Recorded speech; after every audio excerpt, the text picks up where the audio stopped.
Chapter 13 of Coercion and its Fallout is titled Between a Rock and a Hard Place. In this chapter, Simmons starts off by talking about how many of us take coercion for granted, that we're not surprised that either we are the ones doing the coercing or we're the ones being coerced um, by somebody else. He talks about how punishment avoidance and escape rarely occur without the other. That even if our only intention is to punish someone, that the person now tries to avoid or escape you when they see you. So you pretty much have became kind of like a punisher, um, and are avoiding you. If you gave them a punishment, then they're trying to avoid you and don't want to be around you. He talks about how we all are subject to the laws of behavior. So when we find that a punishment works, the way in which we intended it to, that we're more likely to continue using it more and more, and then it can start to get out of control. One example he uses is prison guards with prisoners. Prison guards can become monsters and really start treating prisoners really bad. Um, and he talks about how rulers can become tyrants. He goes on to talk about how everyone acts differently to a coercion. So if two people are threatened with losing their job, um, one person may quit and the other person may work even harder. Um, so Simmons says that some may look at this as being voluntary and there is no control whatsoever involved in it. Um, but um, But Simmons makes the point to say that how even if they are being threatened over the same situation, if you look closely, it is about what controls you in order to do that, make that decision. Um, for instance, he said like the first person may work harder because they learned growing up that failure isn't an option, and while the second person wasn't getting along with their coworkers and was looking for another job, anyways. Therefore, their behavioral histories is what controlled their decision. He goes on to say that some of the contingencies that the world imposed on us leave us with no adaptive choices at all, and that we are not able to stop or prevent them from happening. Next section, he talks about conditioned suppression. And in this section, Simon elaborates on what he mentioned in the previous section about those contingencies that are unavoidable.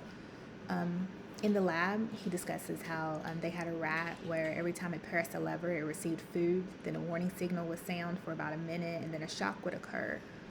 Um, this warning signal would happen right before the shock would happen. So, after so many times of this going on, when the rat would hear the warning signal, it would stop pressing the lever and crouch tensely, trembling and defecating and urinating with its hair standing on end. Simon described this as all of the signs that we generally attribute to overwhelming anxiety. After the shock, the lab rat would go right back to pressing the lever for food. Conditioned suppression, where the tone had no effect on the subject in the beginning, but after playing the tone before being subjected to shock, puts the subject into a behavioral depression and putting a stop to what it was doing. That's what conditioned suppression is. The everyday term is anxiety, but Simmons says we shouldn't be fooled into thinking that this term explains anything. Um, he continues to say that drugs and surgery can help alleviate the panic and terror, but it won't treat the behavioral depression, which would require a behavioral analysis to be treated successfully. Because you cannot lose sight of what the causes are, which are the warning signal for unavoidable shock. He says that superimposed on any ongoing baseline of positively reinforced activity. This is a maladaptive behavior. The anxiety, which is the panic and the cessation of all productive behavior, is counterproductive, which is causing the subject to lose all the food it would have earned if it had continued to work during the warning signal. He goes on to talk about how condition suppression does not happen only during disasters that are rare, such as natural disasters, fatal illnesses, wars, and even like during the Great Depression. So he says that it's frequent.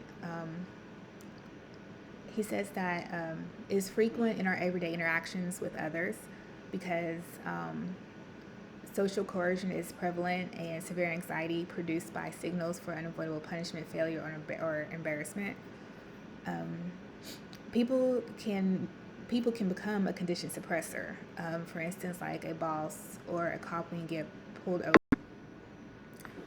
Their coercive practices can generate anxiety, panic, paralysis, and depression. With the boss, you can have this whole conversation ready that you want to have with them, and about either getting a raise or getting a promotion. But then as soon as you see them, you just um, go blank, and you can't think of anything that you had planned to say to them. And the same thing goes for whenever a cop pulls you over. They pull you over and you just start stuttering, stammering, wondering why you got pulled over, and just it's just kind of like the uniform and the presence of them just kind of makes you just like going to, I guess in a way, silent, like just go kind of silent. So, Simon goes on to say that generally we use coercion to teach others how to keep from being punished, but it's not always done effectively. Sometimes the shock we want people to avoid becomes unavoidable. Coercion that cannot be escaped or prevented brings about the debilitation and hopelessness of conditioned suppression, and we end up finding ourselves punishing others when we really don't want to. Simon discusses how the consistent feature of depression is the absence of adaptive behavior. He says that the prisons and armed forces are examples of where coercion is explicitly the control technique of choice, and they are breeding grounds for behavioral depression created by signals for unavoidable punishment. Simon talks about how in prisons, the signals for unavoidable punishment are the guards themselves, their uniforms, the footsteps of the guards, even the prison environment are all signals for unavoidable punishment. In the prison, he talks about how depression is common among prisoners, yet because it keeps them well behaved, it's not really considered to be a serious problem. We can inadvertently place someone we love in a situation to where unavoidable deprivation can bring on depression. For instance, we could have a parent who, this is sort of like one example he used, where you can have a parent who has possibly had, the spouse die. And so you're trying to get them to move and downsize and move to another place, either close to you or anything that's far away from what you're used to. And so with that move, you're kind of moving them away from everything that they know, everything that they're used to, all the things that have what used to be positively reinforced them is no longer there. So now they're in an environment that is filled with a bunch of shocks and deprivations because they're around things that they're not used to. They're not positively reinforcing to them.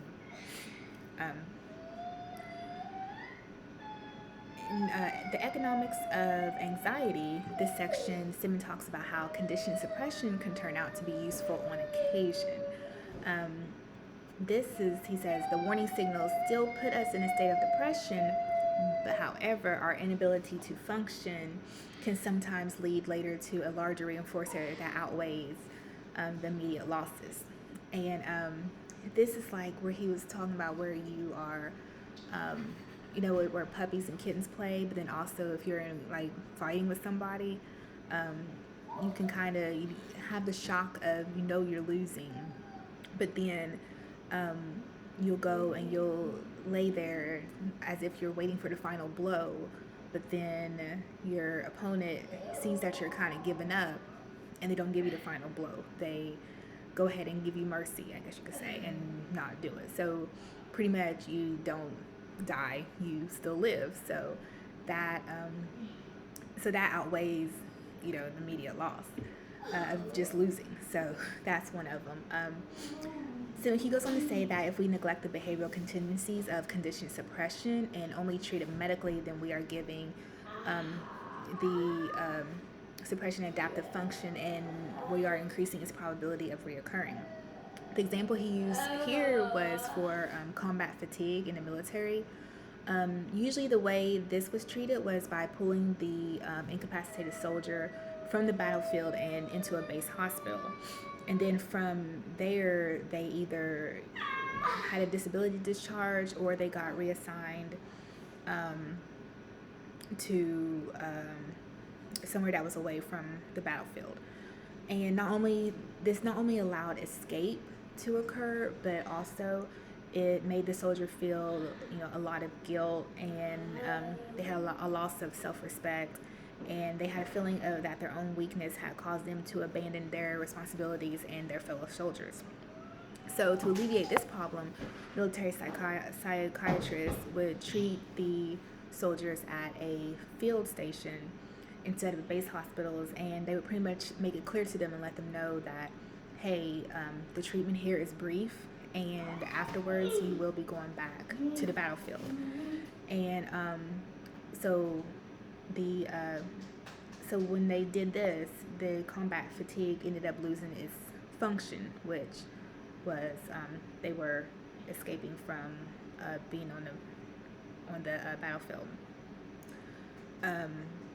In the lab, they noticed that the more frequent the warning signals, the less anxiety the rat would have.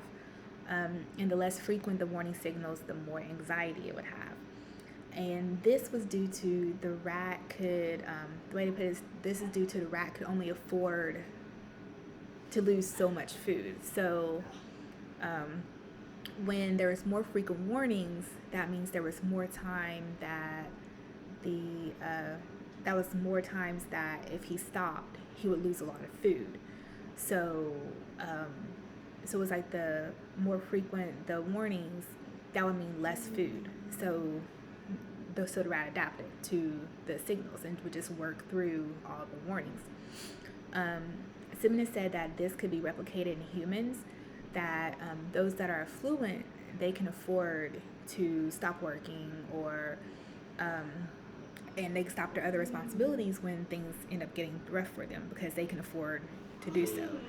So anytime an unavoidable punishment is pending, then its warning signs can produce complete or partial incapacitation, useless preoccupation, and physical distress. So pretty much Simon ends up saying how it's pretty much sums up saying that condition suppression is one of the most costly side effects of our coercive society.